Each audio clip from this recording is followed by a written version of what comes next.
கர்த்தர் நல்லவர், அவர் கிருபை என்றும் உள்ளது. ஆண்டவராகிய இயேசு கிறிஸ்துவின் நாமத்தினாலே உங்கள் ஒவ்வொருவருக்கும் அன்பின் வாழ்த்துக்கள். இன்று ஆகஸ்ட் மாதம் 18ஆம் தேதி செவ்வாய்க்கிழமை.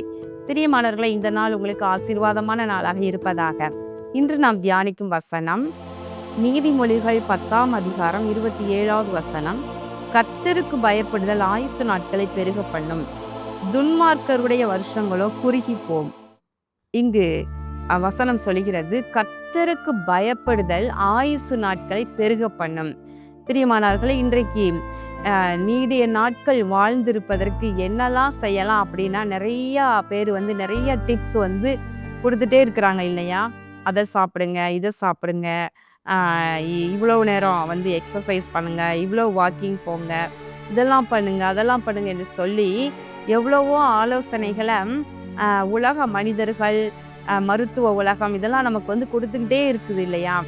ஆயுசு நாட்கள் பெருகணும், வியாதிகள் வராமல் இருக்கணும், வயதாகும் பொழுது எலும்புகளில் பலன் வேணும், நரம்புகள் தசைகளில் பலன் வேணும் என்று சொல்லி நம்ம எல்லாருமே யோசிக்கின்றோம்.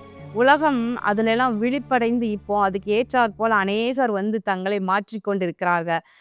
தங்களுடைய லைஃப் ஸ்டைலையே மாற்றி கொண்டு இருக்கிறாங்க. வாழ்க்கை முறையவே அவங்க அழகாக மாற்றி, சரியாக இரவில் அதிகமாக சாப்பிடக்கூடாது, சீக்கிரமாக சாப்பிடணும், இப்படிலாம் நிறைய காரியங்களை கற்றுக்கொண்டு அழகாக தங்களை மாற்றி கொண்டிருக்கிறாங்க. ஆனால் வசனம் சொல்லுகிறது, கர்த்தருக்கு பயப்படுதலே ஆயுசு நாட்களை பெருக பண்ணும். ஆமென். அதெல்லாம் செய்யணும்.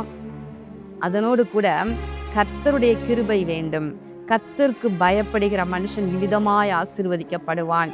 கர்த்தருக்கு பயப்படுகிறவர்களை கர்த்தர் ஆசீர்வதிப்பார். பெரியோரையும் சிறியோரையும் கர்த்தர் ஆசீர்வதிப்பார்.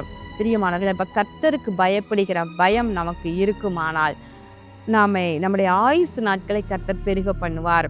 10 கட்டளைகளில் பிரதானமான கட்டளை என்னன்னா, உன் தேவனாகிய கர்த்தரிடத்துல நீ முழு மனதோடு, முழு உள்ளத்தோடு, முழு ஆத்துமாவோடு நீ அன்பு கூறுவாயாக என்பதுதான். அதற்கு அடுத்த கற்பனையாக சொல்லப்படுகின்றது, உன் தாயையும் தகப்பனையும் கனம் பண்ணணும். ஏன்? உன் நாட்கள் நீடித்திருப்பதற்கு உன் தாயையும் தகப்பனையும் கனம் பண்ணுவாயாக என்று சொல்லுகின்றார். அப்போ பாருங்களேன், ஆண்டவர் ரெண்டையும் பாருங்களேன் அடுத்தடுத்து முதல் பிரதானமானது, நம்மை ஜெனிப்பித்த தேவன் நம் ஒவ்வொருவரையும் பூமியின் தாழ்விடங்களில் அவர் அழகாய் உண்டாக்கி தாயின் கர்ப்பத்தில் கொண்டு வைத்து அழகாய் நம்மை காப்பாற்றி வாழ வைக்கிறார். அப்போ நம்ம ஜெனிப்பித்த கன்மலை, நம்முடைய சிருஷ்டி கர்த்தர், நம்மளை உண்டாக்கினவர் நம்முடைய ஆண்டவர், நம்முடைய பிதா. அவர் நம்முடைய பிதா, நாம் களிமண் என்று நம்ம மறக்கவே கூடாது. அவருடைய வார்த்தைகளுக்கு கீழ்ப்படிந்து நடக்க வேண்டும். அவருடைய கட்டளைகள், கற்பனைகள், நியமங்கள் இவைகளுக்கெல்லாம் அவருக்கு பயந்து நம்ம கீழ்ப்படிந்து நடப்பது தான் நமக்கு உரிய பெரிய பலன். அதுவே நமக்கு ஆயுசை பெருக பண்ணுகின்றது. எனவே தான் ஆண்டவர் சொல்றாரு, அவருக்கு அடுத்தபடியாக இந்த பூமியில நம்மை பெற்றெடுத்து வளர்த்து ஆளாக்கி தன்னுடைய சுக நலனையெல்லாம் பாராமல் வளர்த்து ஆளாக்குபவர்கள் தான் பெற்றோர். அப்போ உன் தாயையும் தகப்பனையும் கனம் பண்ணுவாயாக என்ற வார்த்தைக்கு கீழ்ப்படியும் பொழுது கூட ஆயுசு நாட்கள் பெருகுகின்றது. பிரியமானவர்களே, கர்த்தருக்கு பயந்து அவருடைய வார்த்தைகளுக்கு கீழ்ப்படிந்து நடக்கும் பொழுது நம்முடைய ஆயுசு நாட்கள் பெருகுகின்றது. அதை தவிர நம்ம முயற்சிகள் பண்ணலாம், நம்முடைய சரீரத்தை காத்து கொள்ள முயற்சிகள் பண்ணலாம். நம்முடைய வேண்டாத பலவீனங்கள், வேண்டாத நோய்களை நாமே இழுத்து கொள்ளாத படிக்கு நம்ம ஜாக்கிரதையாக வாழலாம். அதெல்லாம் அவசியம்தான். எல்லாவற்றுக்கும் மேலே தேவனுடைய கிருபை நம்மை தாங்க வேண்டும். ஒரு சுனாமி வந்தது, யாருமே அறியலை.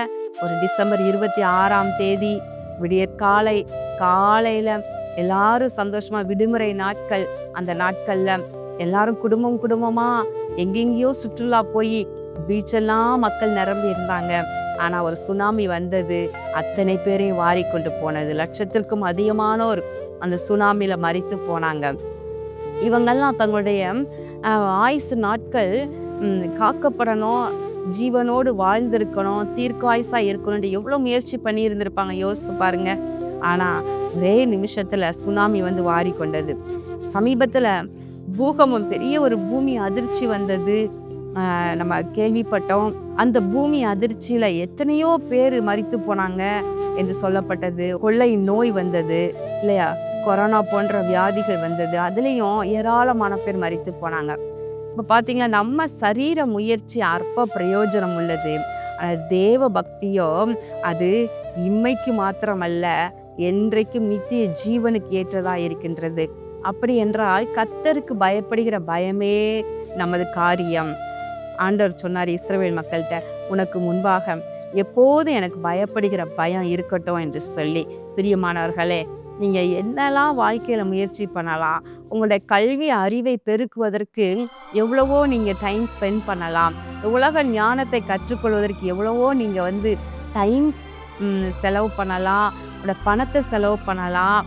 நிறைய மக்களோடு கூட அது நிமித்தமாக நீங்கள் பழகி சோஷியலிசம் பண்ணலாம். ஆனால் அதை எல்லாத்தையும் விட மிக முக்கியமான ஒன்று, கர்த்தருக்கு பயப்படுகிறதற்காக நேரத்தை செலவு பண்ணுங்க. அவருடைய வார்த்தைகளின்படி நடப்பதற்காக நீங்கள் எவ்வளோ ஸ்பெண்ட் பண்ணணுமோ அவ்வளோ ஸ்பெண்ட் பண்ணுங்க. நேரம் மற்றும் பணம் இவைகளெல்லாம் அதற்கு செலவு பண்ணுங்க.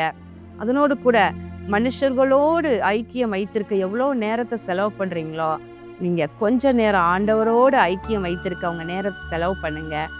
கர்த்தருக்கு பயப்படுகிற பயம் இருக்கட்டும். எசேக்கியா ராஜா ஆண்டவருக்கு பயந்து அவருக்கு பிரியமானவைகளை செய்தார்.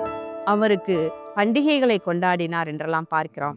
பிரியமானவர்களே, அவருடைய ஆயுசு நாட்களை கர்த்தர் பெருக பண்ணினார். பிரியமானவர்களே, கர்த்தருக்கு பயப்படுங்க. ஆமோஸ் 5:6 சொல்லுகிறது, கர்த்தரை தேடுங்கள் அப்பொழுது பிழைப்பீர்கள். கர்த்தருக்கு பயப்படுகிற பயம் உங்களுக்கு ஆயுசு நாட்களை பெருக பண்ணும். துன்மார்க்கருக்கு எப்படி இருக்குமா? துன்மார்க்கருடைய வருஷங்களோ குறுகி போம். பாவத்துல, இச்சையில, துன்மார்க்கத்துல, போதையில, சாராயத்துல, சிற்றின்பங்கள்ல, விபச்சாரத்துல இப்படி வாழ்கின்ற மனிதர்களுடைய வாழ்க்கை அவங்க குறுகி போகும். அது நீடித்து இருக்காது, குறுகி போகும் என்று வசனம் சொல்கிறது. கண்களை மூடி ஜெபம் பண்ணுவோமா?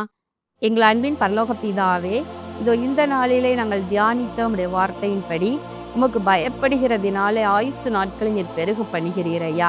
ஆண்டவரே, உம்முடைய பிள்ளைகள் தாங்கள் மட்டும் உமக்கு பயப்படுவதோடு மாத்திரமல்ல, தங்களுடைய பிள்ளைகளுக்கும் தங்களுடைய சந்ததிகளுக்கும் உமக்கு பயப்படுகிற பயத்தை கற்றுக் கொடுப்பார்களாக. கர்த்தாவே, அப்பொழுது இவர்கள் சுகமாய் வாழ்ந்திருப்பார்களே. இது அப்படியே உதவி செய்யும். இயேசு கிறிஸ்துவின் நாமத்தினாலே இந்த ஜெபத்தை ஏறெடுக்கின்றேன் நல்ல பிதாவே, ஆமேன். பிரியமானவர்களே, கர்த்தர் உங்களை ஆசீர்வதிப்பாராக. ஆமேன்.